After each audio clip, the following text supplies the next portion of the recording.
આપણે શરૂઆતમાં જ કહ્યું હતું કે સ્વામી જેમ જેમ મહારાજના ચરિત્રો યાદ આવતા જાય તેમ લખતા જાય. આપણે કથા સાંભળી, મહેતાની રક્ષા કરી મહારાજે. દરવાજા ખુલ્યા ને ધક્કા મૂકીમાં પડી ગયા. પછી સ્વામી અમદાવાદની બીજી એક કથા સરસ યાદ કરી લખે છે.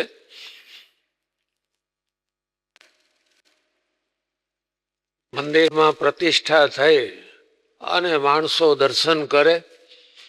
આખા અમદાવાદ શહેરમાં એક જ હવા, સ્વામિનારાયણના મંદિરમાં જાઓ તો ખરા. મૂર્તિઓમાંથી તેજ નીકળે છે. કોઈ કહેવા માંડ્યા કે અમારે તો જિંદગીમાં ક્યાં બદ્રીનારાયણ જઈએ અને નરનારાયણ દેવના દર્શન કરીએ, અહીં તો ઘેર બેઠા નરનારાયણ દેવ આવી ગયા. અમારે બદ્રીનારાયણની જાત્રા તો અહીં જ પૂરી થઈ ગઈ, અમદાવાદમાં ઘર બેઠા. ચારે બાજુ માણસો વાતો કરે, તમે ગયા હતા મંદિરમાં, જાવ તો ખરા. શ્રીજી મહારાજ છેલ્લો પ્રહર દિવસનો એટલે સાંજના 6 વાગે દરવાજાની મેળી ઉપર બિરાજ્યા હતા. કોઈ મોટા આગેવાન હરિભક્તો આવે. મુક્તાનંદ સ્વામી, આનંદ સ્વામી બધા બાજુમાં બેઠેલા. મહારાજને હરિભક્તો કે છે, મહારાજ આખા શહેરમાં બધે વાહવા થાય છે, પણ બ્રાહ્મણો છે ને એ જરા ધીમું બોલે છે ને, પેલા વાજિંત્રમાંથી અવાજ સરખો ના આવે ને તો ગાનારાને મજા ના આવે. કેમ ભૂદેવો કેમ ઓછું બોલે છે? એ બધા એમ કે છે કે સ્વામિનારાયણ ભગવાને આવું અલૌકિક મંદિર બનાવ્યું, આવી દિવ્ય મૂર્તિઓ પધરાવી, પણ ભૂદેવોના કોઠા ચોપડા થયા નથી. જો આ જૂના શબ્દો છે ભાઈ. કોઠા એટલે શું ને ચોપડા એટલે શું? જ્યાં સુધી સાચા અગ્નિમાં હોમ ન થાય ત્યાં સુધી યજ્ઞ પૂરો થયો ન કહેવાય. ભૂદેવોના 2 હાથ ભેગા ન થયા હોય અને જ્યાં સુધી મોદક બન્યા ન હોય અને ભૂદેવોના એ અગ્નિમાં હોમાયા ન હોય ત્યાં સુધી આવું કાર્ય અધૂરું ગણાય. શ્રીજી મહારાજ કહે છે, બોલાવો ભૂદેવોના આગેવાનોને. સંધ્યા આરતી પહેલાનો સમય અને ભૂદેવો આવ્યા. દ્વિવેદીન, ચતુર્વેદીન, જાત જાતના ભૂદેવોમાં 84 જ્ઞાતિઓ છે. એના આગેવાનો 15-20 ભૂદેવો આવ્યા. શ્રીજી મહારાજે તરત જ પૂછ્યું, હે ભૂદેવો, પરમ દિવસે 84 જમવા પધારશો? ભૂદેવો હસવા માંડ્યા. પરમ દિવસે 84? હે પ્રભુ, આ રીતે અમારે સમગ્ર જ્ઞાતિની 84 કરવી હોય ને તો 6 મહિના પહેલા તૈયારીઓ કરવી પડે. અને તમે પરમ ભૂદેવ, તૈયારી કરવી એ અમારું કામ અને જમવું એ તો અમે તૈયાર છીએ. તો કાંકરિયા પહોંચી જજો, સીધું સામાન ત્યાં હાજર હશે. ભૂદેવો ખુશ થઈ ગયા. આવે બધું ગામો ગામ, ચારે બાજુ સ્વામિનારાયણ ભગવાન બ્રહ્મ 84 કરે છે. ના આવે નાતબારો. સ્વામિનારાયણ ભગવાન જમાડતા હોય ને જમવા ના આવે એ કેવું કહેવાય? ધાર્યાથી વધારે પ્રચાર થઈ ગયો. કર્ણોપકર્ણ. હો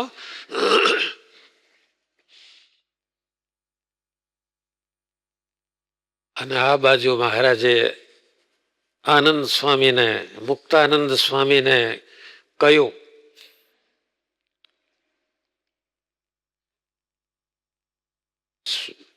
તમારી પાસે રૂપિયા કેટલા છે? આનંદ સ્વામી એ વખતે અમદાવાદ મંદિરના આગેવાન હતા. એટલે સ્વામીને પૂછ્યું કે કોઠારમાં રૂપિયા કેટલા છે? કોઠાર એટલે આ જૂનો શબ્દ છે. અત્યારે નવો શબ્દ છે ઓફિસ. એટલે જે ઓફિસ હોય એને એ જમાનામાં મંદિરનો કોઠાર કહેવાતો. આનંદ સ્વામી કહે છે, મહારાજ કોઠારમાં તો કાંઈ રૂપિયા નથી. તો સ્વામી, કોઈ આપણે અમદાવાદમાં ધનાઢ્ય હરિભક્ત હશે, પૈસાદાર, રૂપિયા તીરે આપણને ઉછીના આપે? મહારાજ એવો કોઈ હરિભક્ત મારા ધ્યાનમાં નથી, પણ લાલદાસ ગોરા પાસે થોડા ઘણા રૂપિયા ખરા. બોલાવો. અને લાલદાસભાઈને નીચેથી કોઈ દોડીને બોલાવી આવ્યા. મહારાજ પાસે પગે લાગીને બેઠા. લાલદાસભાઈ, તમારી પાસે કેટલા રૂપિયા છે? ત્યારે સાચું બોલ્યા. હો, કોઈ બોલે સાચું? અત્યારે કોઈને કહીએ, ભાઈ તમારી પાસે કેટલું બેલેન્સ છે, બોલો. જાહેર ન કરે, હિંમત એટલી ચાલે નહીં. પણ લાલદાસભાઈએ સાચું કહ્યું, મહારાજ મારી પાસે 7,000 રૂપિયા ઘરમાં છે. એટલાનો જ હું આસામી છું. મારી પાસે 7,000 છે અને આટલા જ રૂપિયાનો હું માલિક છું. અને શ્રીજી મહારાજ, હવે શીખવા જેવી વાત આવે છે, થોડી ગ્રહસ્થોએ શીખવા જેવી, અમારે નહીં. એ રૂપિયા અમને આપશો? બ્રાહ્મણ જમાડવા છે અને રૂપિયા જોઈએ છે. મહારાજે ચોખવટ ન કરી કે ઉછીને આપો. રૂપિયા આપશો? આ તો આપી જ દેવા જેવી વાત થઈ. એટલે કે છે, મારા ઘરના માણસને પૂછીને આપો. બસ આ શીખવા જેવું છે.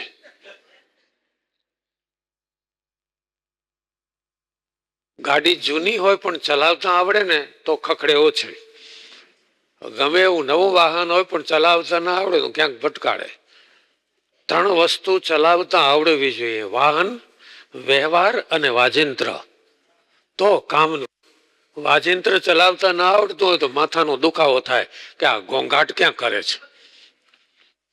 વાહન ચલાવતા ના આવડતું હોય તો પછી ભલે ને એને 50 લાખની ગાડી આપો તોય ભટકાડે. એટલે વાજિંત્ર ચલાવતા આવડે તો માણસ ડોલી ઉઠે. વાહન ચલાવતા આવડે તો વાહ વાહ. એમ વ્યવહાર ચલાવતા આવડે તો ઘરમાં વાહવા થાય. અને જેને વ્યવહાર ચલાવતા ના આવડ્યો એ લાખો રૂપિયા હોય ઘરમાં કે ગમે તેવું હોય, એના ઘરમાં દરરોજ હોળી ચાલતી હોય. દિવાળી તો કેલેન્ડરમાં આવે. એટલે વાહન, વાજિંત્ર, વાહન અને વ્યવહાર એ 3 વસ્તુ એવી છે કે ચલાવતા આવડે તો એમાં આનંદ, એમાં સુખ. ન ચલાવતા આવડે તો દુઃખ, દુઃખ ને દુઃખ. હા, ગોરા કે છે, પૈસા 7,000 રૂપિયા છે મહારાજ, તમને આપી દઉં, પણ ઘરવાળાની સહી જોઈએ. ચેકમાં 2 સહી હોય છે ને કંઈક. પૂછ્યા જાઓ, કારણ કે તાત્કાલિક આ કામ તો પરમદાડે ભૂદેવને જમાડવા છે. અને લાલદાસ ગોરા ઘેર ગયા. જઈને પૂછ્યું, આપણી પાસે 7,000 રૂપિયા છે અને મહારાજ માગે છે, શું કરશો? સુખ ક્યાં હોય ખબર છે? ઢોલક વાળા ને હાર્મોનિયમ વાળા ને તાલ એક હોવો જોઈએ, એમાં સુખ હોય. આ તો ઢોલક ધબધબ બીજો થાય ને હાર્મોનિયમ ત્રીજું વાગે. પતિ અને પત્નીનો સૂર એક હોય ને એ ઘરમાં સ્વર્ગ હોય છે.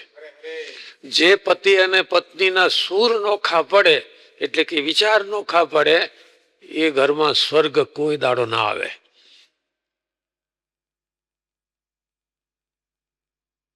જ્યાં પતિ પત્નીનો વિચાર એક થાય ને, ઓહો, એ ઘરમાં ભગવાન આવીને ઉભા રહે. કામ કઠણ છે, વિચાર એક થવો બહુ મોટી વાત છે.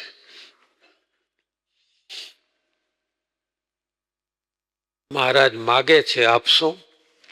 કોઈ ચોખવટ નહોતી, ઉછી ના કે માગી જ લે છે મહારાજ. સાંભળજો, હવે એમના પત્ની કહે છે, એ રૂપિયા મહારાજના જ છે, મહારાજે આપ્યા છે અને આપણી પાસે આવ્યા છે. આપણે શું લાવ્યા હતા?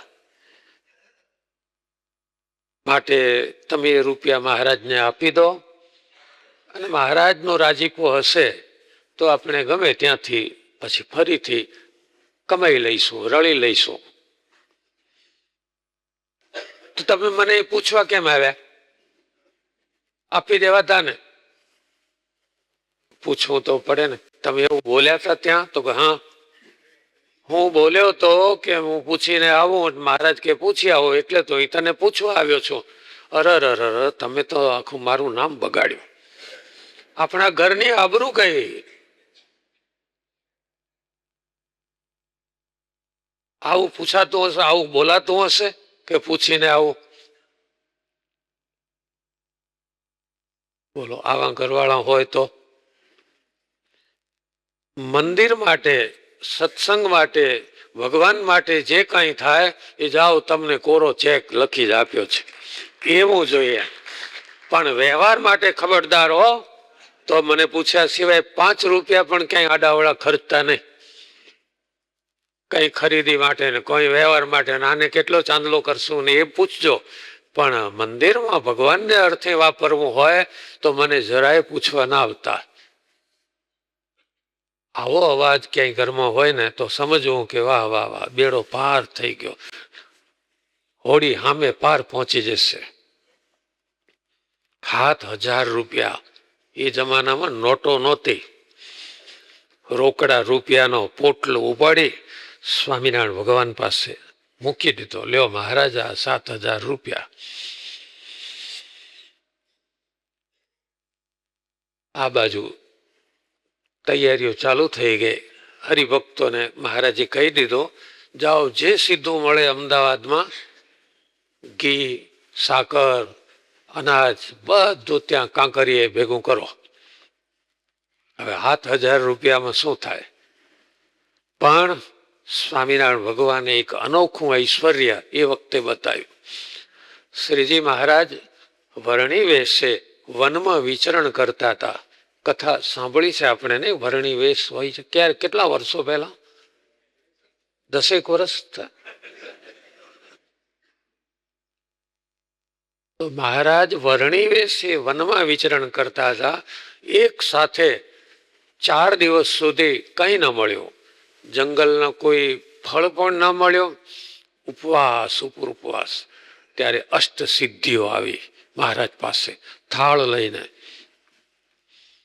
અણિમા, મહિમા, લગીમા, પ્રાકામ્ય, આ બધી અષ્ટ સિદ્ધિઓ સ્વામિનારાયણ ભગવાન પાસે આવી. વર્ણિરાજ સ્વરૂપે પ્રભુ વનમાં હતા અને આ સિદ્ધિઓ આવી. હે પ્રભુ, અમારી સેવા સ્વીકારો. વર્ણિરાજે ના પાડી. અમે જ્યારે સત્સંગમાં જઈશું એ વખતે તમને યાદ કરશો અને તમારી સેવા સ્વીકારીશું. કાંકરિયાની ભૂદેવ 84 વખતે મહારાજે અષ્ટ સિદ્ધિઓને યાદ કરી. જાઓ, કાંકરિયા ઉપર ઢગલા કરી દો, અને પછી અષ્ટ સિદ્ધિઓ બાકી રહે. ઢગલી ઢગલાઓ, ઘીના ઢગલા, સાકરના ઢગલા, લોટના ઢગલા, દાળ, ચોખા, મસાલા, અને બદામ ને પિસ્તા ને કાજુ ને તો લાડુમાં નાખો, જેટલું નાખવું એટલું. કોઈને ખ્યાલ ના આવ્યો કે આ બધું ક્યાંથી આવે છે. ગાડે ગાડા ઘી ના ભરાઈને આવે. અને મનમાં એમ થાય, હા હા, એક ગાડું જો ઘેર લઈ ગયા હોય ને, આખું વરસ શીરો શેકીને ખાઈએ, વાંધો જ ના આવે. જય ધનુર્માસ. ત્યારે શું કોઈકે હિંમત કરીએ ખરી. એક સત્સંગી ગાડું લઈને આવતા હતા. ઓ પટેલ, હા, અમારો રસો ચોકો આ બાજુ છે. ચોકો એટલે રસોડું. અમારો ચોકો આ બાજુ છે, આવો ગાડું આ બાજુ લાવો. અને શહેર તરફ ગાડું વાળ્યું. હરિભક્ત ગાડાવાળા વિશ્વાસો કે છે નિષ્કુળાનંદ સ્વામી બહુ પાકા હતા. નિષ્કુળાનંદ સ્વામીની દૃષ્ટિને કોઈ ના પહોંચે. એ તો નિષ્કુળાનંદ કાવ્ય વાંચતા હો ત્યારે ખ્યાલ આવે, તમામ શબ્દો સ્વામીને હાજરા હાજર. સ્વામીએ જોઈ લીધો કે આ હરિભક્તે વિશ્વાસમાં આવીને ગાડું ખોટે રસ્તે વાળ્યું છે, આખું ગાડું જાય છે. અને સ્વામીએ હાથ ઊંચો કર્યો, આ બાજુ આવો, ગાડો આ બાજુ વાળો. સત્સંગમાં હરિભક્તો કોનું માને? આવું હોય તો સાધુનું જ માને. ગાડું પાછું વાળ્યું.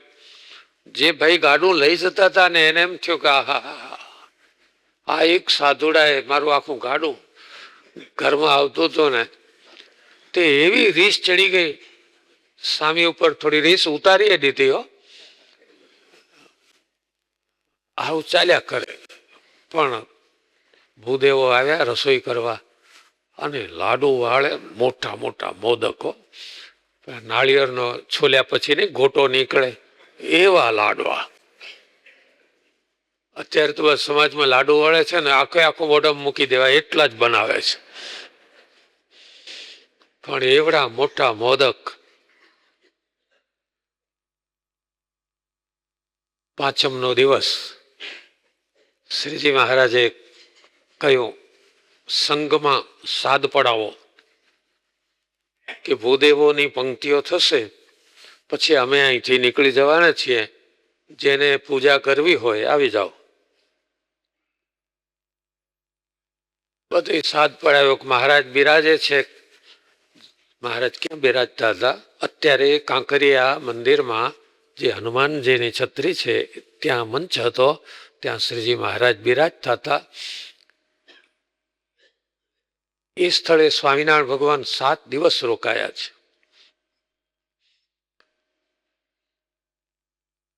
જેને પૂજા કરવી હોય બધા ભક્તો આવી જાઓ. મહારાજ પછી તરત અહીંથી વિદાય થવાના છે.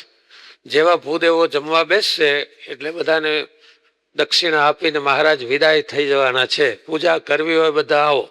બધા પૂજા કરવા આવવા માંડ્યા. ભગવાનને આગળ કોઈ હાર પહેરાવે, કોઈ ભેટ મૂકે. અને એ બધી ભેટ મહારાજના કોઠારી હતા પ્રભાશંકર અને લાધા ઠક્કર. આ 2 જણા ભેટ લેતા આવે. બધા હરિભક્તો પૂજા કરી લીધી. પછી રૂપિયા ગણ્યા. ગણીને બોલ્યા, મહારાજ આ તો 7,000 ઉપર અડધો રૂપિયો થયો. આ તો કાંઈ બચ્યું નહીં. મહારાજ કહે છે, બચાવવાની ક્યાં જરૂર છે? અહીં તો નરનાર દેવ બિરાજ્યા. હવે આપણે કાંઈ જોવાનું જ નથી. અને એ વખતે લાલદાસ ગોરાને બોલાવીને કહ્યું, લ્યો આ તમારા 7,000 પાછા. અને અડધો રૂપિયો આપ્યો પ્રસાદીનો, લ્યો આ વ્યાજ.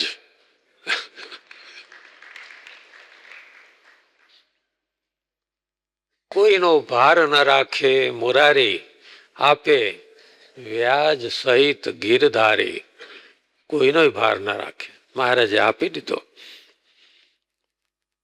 જય જયકાર કરી અને શ્રીજી મહારાજ અમદાવાદથી વિદાય થયા.